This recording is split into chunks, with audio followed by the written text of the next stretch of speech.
Welcome back to Indiana Diecast Racing in the Harry Potter themed House Cup. We are 8.3% through the first round with Ravenclaw holding a 1-point lead over Hufflepuff. Today we've got groups 5 and 6.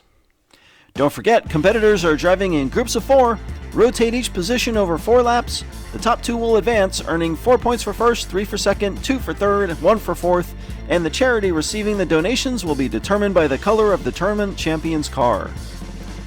In Group 5, representing the Badgers, Jason Paul is in a Bentley Continental GT3 from Team Dementors. Florinit is driving for the Snakes in a Locomotorin he won at auction. From Jack, John, and Katie Racing, Katie herself is in another popped Jaguar F-Type representing the Birds.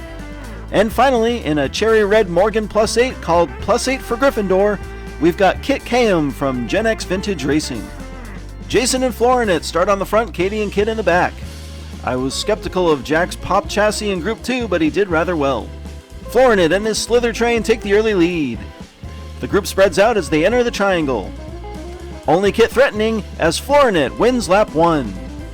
There's Jason for third, and yep, it looks like Katie has rolled and come to a stop on the overpass. I think the story of lap 1 was actually Kit driving from the back outside, following Florinit through the first turn and claiming an important second place. Slytherin and Gryffindor with the early lead. Katie will get a good chance to get on the board from the pole on lap 2. They're even into 1 and Katie edges her way out front. Uh-oh, Florinit having trouble and he's off the track. Oh, Katie rolls in the final turn and gets hammered by Jason. Jason takes the win, and Kit claims second once again. Another unfortunate donut for Katie, and another driver saved by the subtrack safety surface. Florinit and Kit get hung up early, and it doesn't end well for the snake train. Katie all but has the win in hand, but can't handle the high speed of the final turn, potentially sealing her fate after only 2 laps. Jason moves up from third to tie Kit for the lead.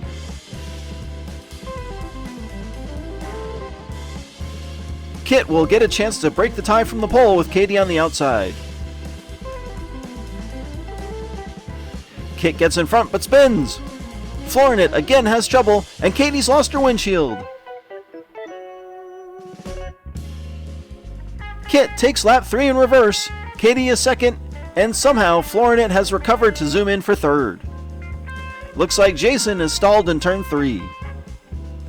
Just a bizarre sequence of events that seemed to work out for everyone except Jason and Hufflepuff. Kit takes a 4-point lead over Jason and Florinit. Katie's been eliminated, but could potentially still earn a point for House Ravenclaw. Florinit will get a huge advantage starting from the pole with Jason behind him on the inside lane. Katie wrecks in turn 1 and Jason spins. All Florinit has to do is finish the lap. He makes a ballsy pass on the outside to take the lead. Kit's not giving up, and Florinit wins the final lap. There's Jason for third. Kit slides just a little, and that allows the Slither train, that's a lot harder to say, to fly around the outside. Kit takes Group 5 while Florinit just edges out Jason Paul for second, though Jason is still in the hunt for a wildcard spot, having scored 8 points. On to Group 6, and see us later in an auction Jaguar F-Type for Slytherin. Connor and Grace from Indiana Diecast Racing, also in a Jaguar F-Type called Diggory's Dart for Hufflepuff. For Heartbeat Racing, Daddy-O is driving a Jaguar D-Type called Blue Solo for Ravenclaw. And representing Gryffindor in another auction car, Tim Gray is driving a Triumph TR6 from Stevens Paint, Body, and Automotive Center. The F-Types of Sia and Connor and Grace start up front. Sia takes the lead as Daddy-O spins but holds on to second place. Daddy-O pulls away as Connor and Grace slide and block and just crossed the line ahead of Tim. A little last-minute drama almost results in a finish funnel style DNF. Slytherin on top after 1.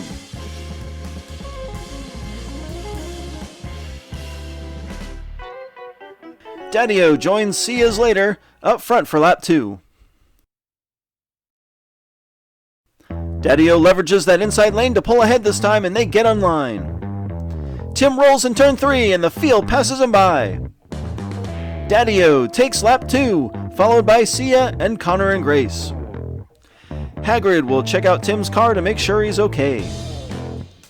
Kind of a weird spot for Tim to roll, especially in a car with that super low profile.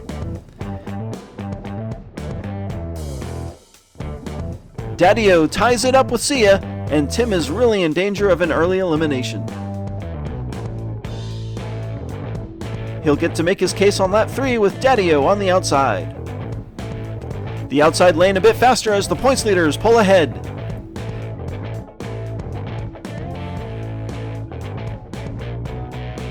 Daddy-O and Sia own lap 3.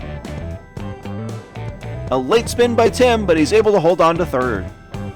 Daddy-O and Sia's later dominating Group 6, both punching their ticket to round 2 early.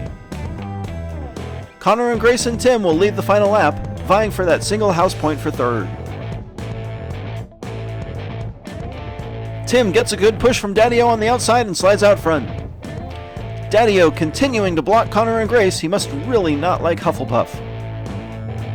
Whoa, Sia says later, and blasts down the final straight to steal second. That was the pass of the day. Trailing the entire lap, Sia finds his gap and turns on the NOS at just the right moment. Sia's later and Daddy-O tie for the win of Group 6.